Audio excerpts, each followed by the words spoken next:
Hello, once again. Let's talk about social inclusion. In this episode, we explore how the physical spaces where civil society organizations meet can impact social interaction.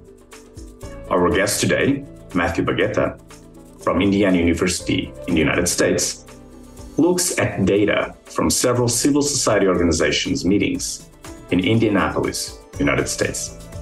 We will try to understand what spaces encourage more interactions and how can meeting spaces actually shape social bonds.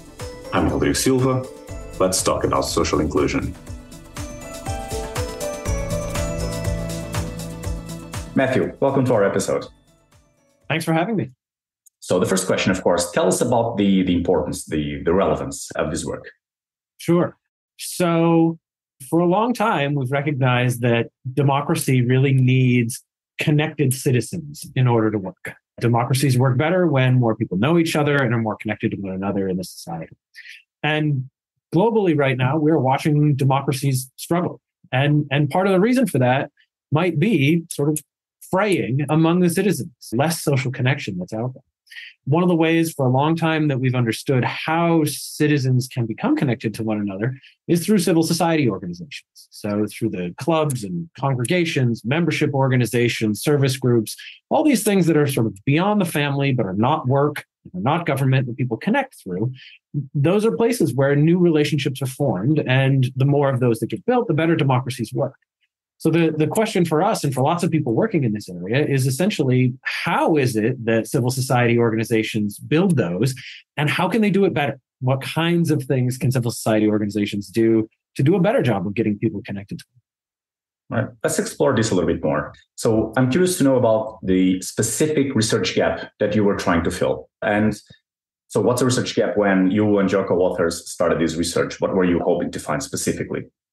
Sure. So for a long time, civil society researchers have studied activity, right? They've watched people go and participate in meetings, events, and activities, and they've watched that kind of stuff take place. But they've done a very limited job of sort of looking at the impacts of physical space on how people are interacting in those situations. There's a bunch of other fields of research, sort of urban planning, environmental studies, those kinds of things, that have really taken space quite seriously for a long time. But those fields have not really looked at civil society and the way that people are engaging in these spaces. So part of our goal here was really to try to bring together those two fields and say, all right, what happens if we start drawing the insights from both of these places and bring it to bear on these civil society organizations and their meetings and events and activities. So that's what we were doing, was trying to sort of connect those insights and ask, how does physical space, the physical environment that meetings take place in, how does that shape the amount of interaction that takes place among the people who come together in those spots? So what happens? Let us know about the findings.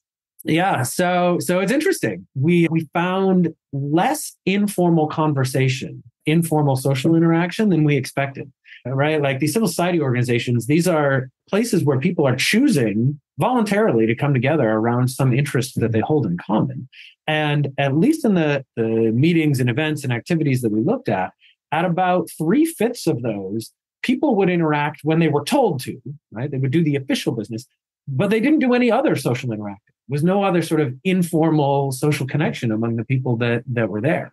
And that was a real surprise. Like we expected to see much higher rates of informal socializing among people who got together and not just following the script. And it turns out that space seems to be playing at least part of the role in explaining why that happens.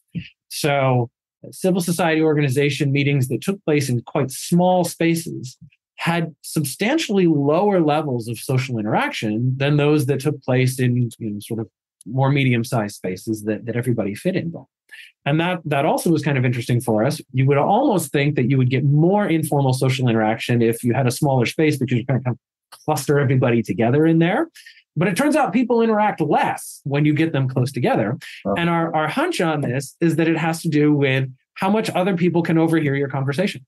That you might be willing to engage or interested in engaging, but you don't want everyone in the room to hear everything that you're talking about. Instead, you'd like to talk to just these one or two people. And a small space doesn't give you even that little bit of sort of conversational privacy to encourage that informal social interacting to take place. So in those small settings, people go on in, they do the official business, and then they leave because they're like, I don't want everybody else to listen to me. Of course, it's actually interesting, and that these are the findings. Let us know, because now I'm curious about this. So about potential policy impacts of your work. Yeah, so there's a couple of ways to think about this. One, you can think about organizers, right? The people who are actually putting on these meetings and events and activities, the people who lead civil society organizations. I think the take home for them is choose wisely, right? And choose with the idea that part of what you're trying to do is build social connection, right?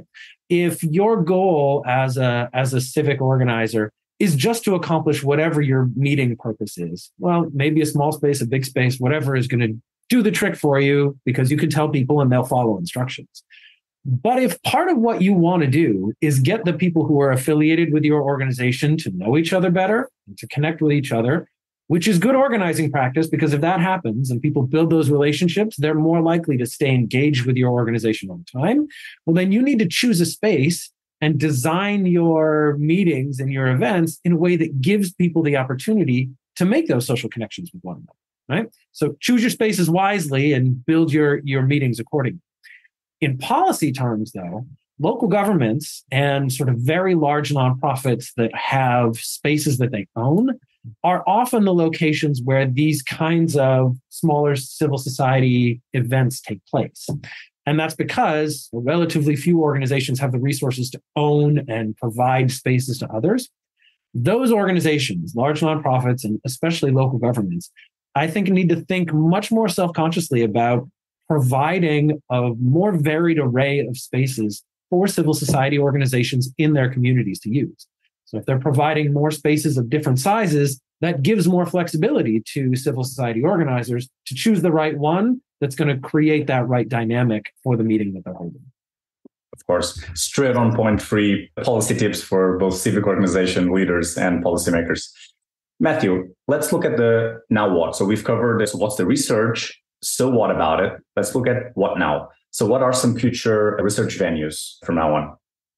Sure. So one of the interesting and advantageous things about this study, one of the kind of new angles that we took on this, was using a data collection technique called systematic social observation to collect the data that we have to make these analyses. And this is a technique that has been used for a long time, but not that consistently in psychology and sociology. And the approach is basically you create a detailed survey form, but rather than handing it out to individual people and having them fill out the survey, so say all the members of these civil society organizations, instead of giving them the survey to fill out and say, what was your meeting like? Instead, you train a research assistant to go and attend the meeting and sit there and watch and fill out the survey as they go. This has some huge benefits in terms of the kinds of data that you can collect, because you're not asking someone who participated in a meeting to just remember what it was like during the meeting and report on things. Instead, you can send someone who is carefully trained to watch for certain dynamics that you're looking for and have them collect that. But if you do it in this way where it's standardized, you can do it at larger scales than some other research techniques allow you to do. And so that's really the direction we've been pushing this. It's taken us 10 years to really develop the technique to be able to use it in these civil society organizations. And now we're expanding that. We're trying to do a lot more on that front. We've got a new study going on now with many more organizations to try and get an even bigger picture of the kinds of interactions that are taking place and the ways that things like space and plenty of other dynamics are shaping how much interaction is happening and what goes on. We also are kind of pushing forward on precision in measurement. So I was talking about the sizes of rooms. One thing that we've done in this new version of the study is to try to get a really precise measurement of how big every space is. So we will send our research assistants in with these laser pointers that measure the dimensions of rooms so we can get to the centimeter measurements of every space that's in there and really get a sense of how dense people are when they get in the spaces. So we're trying to push forward on that direction as well. That's very interesting. Matthew, what other materials, other content can you share with our listeners to further explore this topic? Oh, sure. So like I said, we've been working on this project in various forms for a long time now. We're putting all of our materials are on our project website, which is oce.indiana.edu. OCE stands for Observing Civic Engagement, but the shorthand is just OCE. So it's oce.indiana.edu, and that has, we publish, all of our published papers are there, and you can link to those from there. So you can look at more that we've written about the technique itself and how to apply it in these settings. And as more of our substantive findings come out, we'll be putting those up there as well. This is a kind of a labor-intensive project. So we always have a big research team. So you can meet all of our research team members there, and we'll keep putting other materials up there as well. We've got links to other talks that we've given. So that's a great resource if you're interested in this kind of materialing while in. Of course. And to our listeners, following up on what Matthew just said, if you're watching us on the Let's Talk About Social Inclusion website, scrolling down, you have all these recommended materials for direct access. Matthew, this has been a straight-on point episode about the importance and potential impacts and venues for the future. Let's close this like with the grand finale. If there is anything you want our audience to remember about this talk, 2-3 sentences at the punchline, what would it be? So I would say that people need to realize that civil society can definitely help democracy. We've got lots of research to show that. But we need to be very aware of how that works. And we need to provide civil society organizations the resources that they need to be able to help democracy, to help people connect with one another. And then we need to make sure that those CSO organizers are using those resources wisely to bring people together and provide the connections that are going to make democracies work better. Matthew, it was a pleasure. Thanks so much for having me. This was great. This podcast is powered by Cogitatio Press. You can listen to this episode on the Let's Talk About Social Inclusion website, on Cogitatio Press YouTube channel, and whatever you get your podcast.